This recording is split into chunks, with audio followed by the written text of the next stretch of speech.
তুমি বোরখা পরে বয়ফ্রেন্ড রিক্সায় নিয়ে হাতে বয়ফ্রেন্ডের হাতে হাত ধরে রাস্তাঘাটে ঘুরে বেড়াও, ফুল নিয়ে, ফুল দাও, ফুল নাও।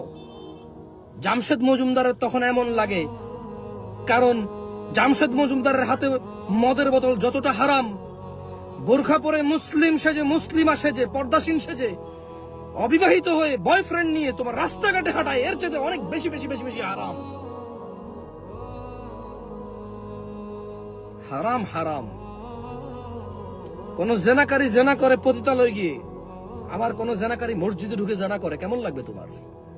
দুইটাই তো জেনা। তোমার কাছে বেশি বর্বর কোনটা মনে হবে? কোনটা বেশি বর্বর মনে হবে তোমার কাছে? কোন জেনাকারী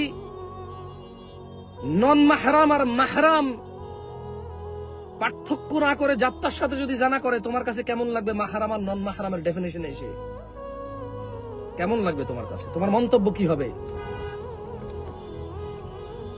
তোমার মন্তব্য কি হবে? তোমাকে নিয়ে আমার মন্তব্য এমনটাই। আমি দুঃখিত, I don't have any soft words for you.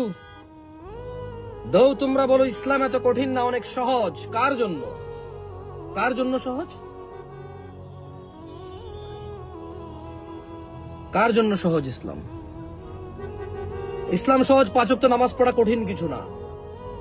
মেয়ে বোরখা পরে থাকবে, নিজেকে কভার করবে, কঠিন কিছু না।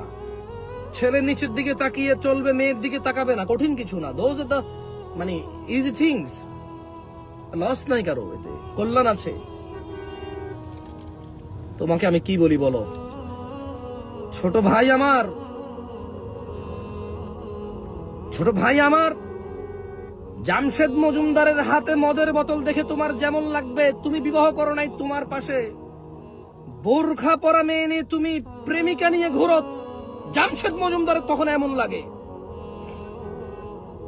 আমি সরি, তোমরা আমাকে ভালোবাসো বলে আমি কথা বলি, আদারওয়াইজ আমার বলার দরকার ছিল না। আদারওয়াইজ আমার বলার দরকার ছিল না। তোমার লজ্জা কোথায় চলে গেল ভাই?